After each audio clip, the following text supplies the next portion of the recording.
You wake up. Your eyes are open. You can see your room, the ceiling, the door, but you can't move.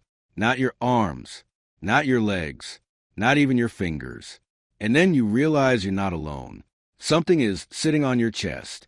You can't see it clearly at first, but you can feel the weight of it pressing down, crushing the air out of your lungs. And when you finally focus, when your eyes adjust to the dark corner of the room, you see a shape, a figure, watching you, not moving, just watching. You try to scream. Nothing comes out. You try to fight. Your body won't respond. And the thing on your chest leans closer. Here's the part that should unsettle you. This isn't a scene from a horror movie. This is a real experience, reported by millions of people, in almost every country on Earth, across thousands of years of recorded history. And the strangest part isn't that it happens.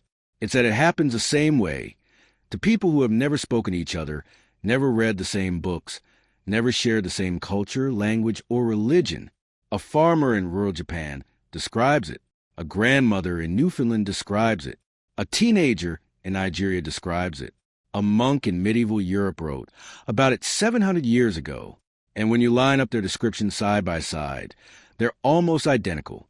The paralysis, the pressure on the chest, the sense that something evil is in the room, the inability to scream. Scientists have a name for the biological mechanism behind it. But here's the unsettling truth they don't like to advertise. Naming the mechanism does explain the mystery, because the real question was never, why can't the body move?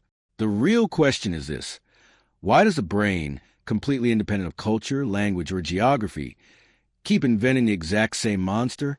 Stick around, because by the end of this, you're going to understand why some researchers think this isn't just a glitch in the brain. Some think it might be evidence of something written into every single one of us, a shared blueprint of fear that predates civilization itself. And that idea alone should make you a little uneasy about falling asleep tonight. Let's start with what actually happens in the body, because the science here is genuinely fascinating before it gets strange. When you fall into REM sleep, the stage where most vivid dreaming happens, your brain does something remarkable. It essentially switches off the connection between your mind and your muscles. It's called REM atonia. Your brainstem floods your motor neurons with inhibitory signals, and your body goes almost completely limp. This isn't a malfunction. It's a safety feature. Without it, you'd physically act out your dreams.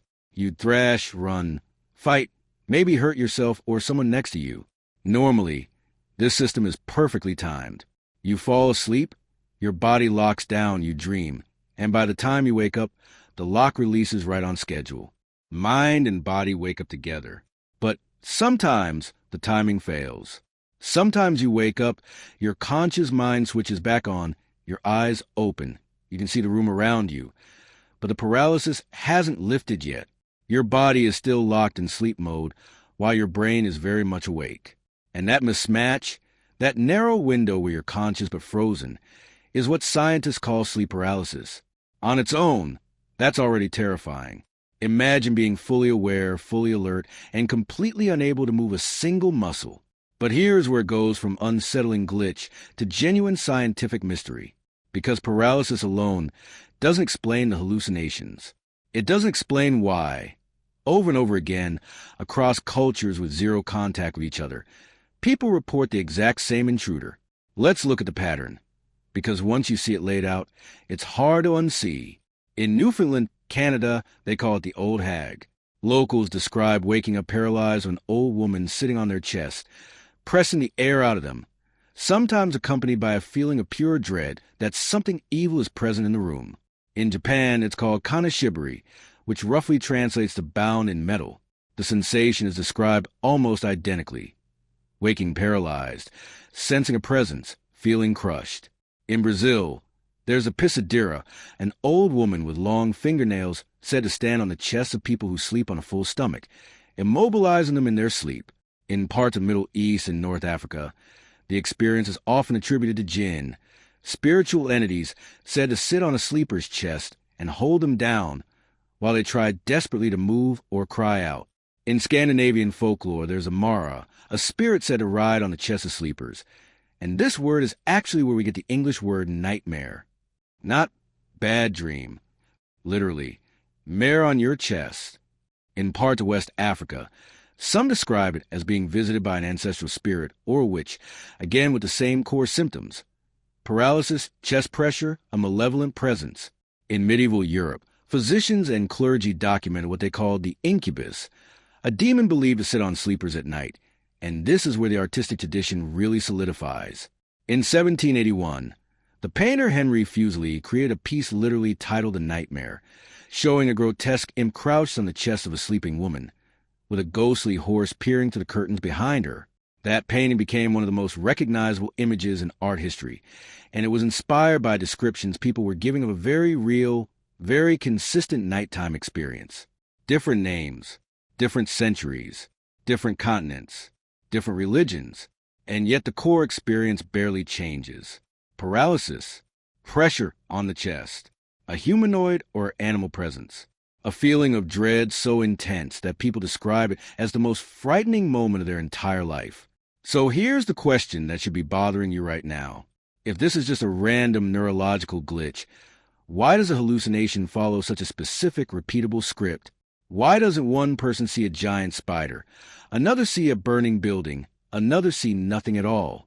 Why is it almost always a humanoid figure, almost always malevolent, almost always positioned exactly on the chest? That question has kept sleep researchers, neurologists, and psychologists busy for decades, and the answer they've landed on is disturbing in its own way, because it suggests the monster isn't external at all. It's something your own brain is built to manufacture. Here's where we need to talk about threat detection. Deep in your brain, there's a structure called the amygdala. It's often described as your brain's alarm system. Its job is to scan for danger, and it does this incredibly fast, faster than your conscious mind can even process information. When you're in that frozen, half-awake, half-asleep state, your amygdala is still fully active, even though the rest of your brain is barely online. And an active amygdala combined with a paralyzed body creates a perfect storm. Think about it from a survival standpoint. Your brain wakes up. It immediately checks, can I move? The answer is no. From a purely evolutionary perspective, I am aware and I cannot move is one of the most dangerous states a human being can be in. It mimics being restrained, being hunted, being physically overpowered by a predator or an enemy. So, your amygdala does exactly what it evolved to do. It sounds the alarm. Maximum threat detected. But there's a problem. There's no actual external threat to detect. So your brain, in that surge of panic, starts searching your visual field for a source of danger, and finding none, it starts to hallucinate one. This is called a hypnagogic or hypnopompic hallucination. Depending on whether it happens as you're falling asleep or waking up, your visual cortex, already primed by dream imagery, starts projecting shapes onto the darkness of your room. And because your amygdala has flagged this as a life or death threat, your brain doesn't invent something neutral. It invents something hostile, a presence, an intruder, something that wants to hurt you. That's the leading theory for why the figure appears at all. But it still doesn't fully explain why it's so specific. And this is where a researcher named Dr. Balan Jalal, a neuroscientist who spent years studying sleep paralysis across different cultures, adds a piece that makes the whole thing even stranger. Jalal's research suggests that the specific hallucination, the shadow figure, the sense of pressure, the crushing weight, might be linked to a very ancient part of the brain's body map. Your brain constantly monitors where your body is in space, even when you're not consciously thinking about it. When paralysis kicks in, this internal map gets scrambled. Your brain expects sensory feedback from your limbs and gets nothing back. And in that gap, in that missing information, your brain fills in the blank with the worst possible explanation. Not, my nerves are misfiring. Instead, something is holding me down. It's your own nervous system silence being reinterpreted as an attack. But here's the part that even Jalal admits doesn't have a clean answer yet. Why does this misfiring produce a humanoid shape so consistently? Random neural noise should, in theory, produce random results. Some people should see nothing. Some should see abstract shapes, colors, static. Instead, across cultures with no shared mythology, the hallucination overwhelmingly resolves into something with form, something with intent, something watching, Some researchers argue this points to something deeper than culture. They suggest the human brain may be pre-wired evolutionarily to recognize threats in humanoid or animal form faster than in any other shape, because for most of human history, the things most likely to kill you while you slept were other humans or predators. Your brain, they argue, doesn't invent a monster out of nowhere. It reaches to the most efficient threat template has, and that template has always been a living, watching thing. If that's true, it means the demon on your chest isn't cultural at all.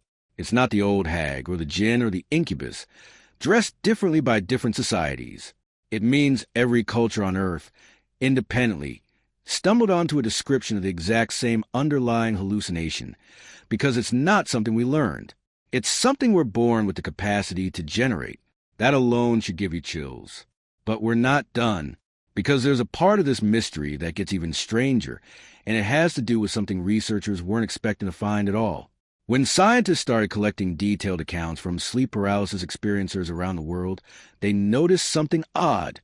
It wasn't just a shadow figure showing up over and over. A smaller but significant percentage of people reported something else entirely. Not a shadowy, vaguely humanoid presence, but something far more specific. A being with large, dark, almond-shaped eyes. A slender frame, standing at the foot of the bed rather than sitting on the chest. Some reported a sense of being observed with cold, clinical detachment rather than pure malevolence. Sound familiar? That's right. A meaningful number of sleep paralysis accounts, particularly from the mid-20th century onward in Western countries, describe something that closely resembles the modern popular image of an alien. Gray-skinned, large-eyed, silent, standing over the bed. Some researchers who study alleged alien abduction experiences have pointed directly to sleep paralysis as a likely root cause of many of these accounts, arguing that the physiological experience is identical and only the cultural skin placed on top of it is changed. Here's what makes that so fascinating. It suggests the shape of the hallucination isn't fixed by biology alone. It's shaped by whatever cultural imagery is most dominant, most feared, most talked about in a given era. In the Middle Ages, when demons and witches dominated the popular imagination, the figure was a demon. In modern America, saturated with decades of science fiction and alien abduction stories, the figure sometimes becomes an alien. The underlying neurological event stays exactly the same. Paralysis, presence, dread, only the costume changes, borrowed from whatever monster culture has trained your brain to fear most. But that raises the second part of the mystery scientists still can't fully close the loop on. If the specific appearance of the figure is shaped by culture, why is the underlying structure of the experience, the location on chest, the specific type of dread, the feeling of being deliberately watched, so remarkably consistent across cultures that had zero exposure to each other's mythology? A farmer in feudal Japan and a grandmother in colonial Newfoundland weren't reading the same folklore. There was no internet, no shared media, no cultural exchange connecting Kanashibari and the Old Hag, and yet their descriptions line up almost sentence for sentence. This is the piece that keeps sleep researchers up at night, no pun intended. The costume is cultural, but the skeleton underneath it isn't. And nobody has fully cracked why that skeleton takes the exact same shape every single time, in every corner of the world. Now, let's talk about something even stranger, because up to this point, everything we've covered has at least a working scientific explanation, even if the details are debated. But there's a smaller category of reported experiences that researchers have a much harder time explaining away, and it involves multiple people. Sleep paralysis is, by definition, something that happens to an individual alone in their own mind. So, how do you explain cases where two people sleeping in the same room report seeing the same thing, at the same time, independently, before comparing notes?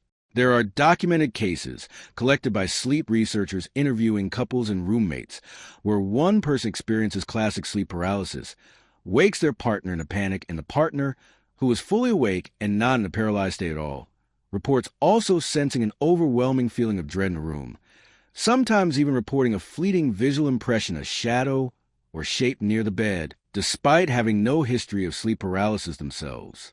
Skeptics point out this could easily be explained by suggestion, fear contagion, or simple pattern matching in a dark, adrenaline-charged moment. And that's probably true in the vast majority of cases.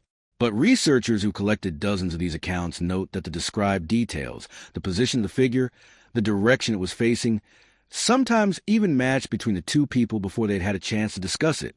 Is that solid scientific evidence of something beyond a shared physiological event? No. Most researchers are quick to say the sample sizes are too small and too contaminated by memory bias to draw hard conclusions. But it's exactly the kind of loose thread that keeps this topic from being fully closed, filed away, and forgotten. Let's step back for a second, because there's a bigger picture forming here, and it's worth sitting with. We started with a simple biological fact.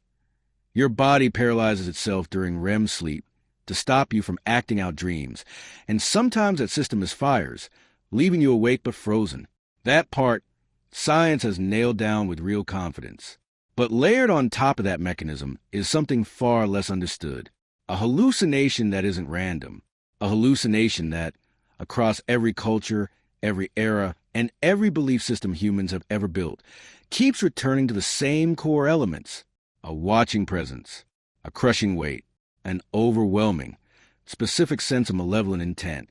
Some scientists argue this is nothing more than predictable output of a brain wired for threat detection, misfiring in a very specific and repeatable way, and that the consistency across cultures simply reflects the fact that all human brains are built from the same evolutionary blueprint. So of course they'll misfire in similar ways. That's a reasonable, grounded explanation, and it's probably the correct one, or at least the closest thing we have to the truth. But here's the thought that's harder to shake.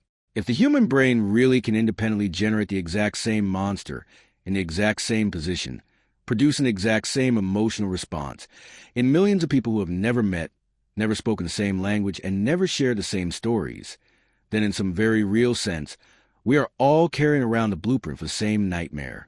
Not a nightmare we learned, a nightmare we were born with the capacity to build, sitting dormant in the architecture of our own minds, waiting for the one night our body's timing slips just enough to let it out. And that's the part scientists still can't fully explain. Not the mechanism, not the paralysis, not even the hallucination itself.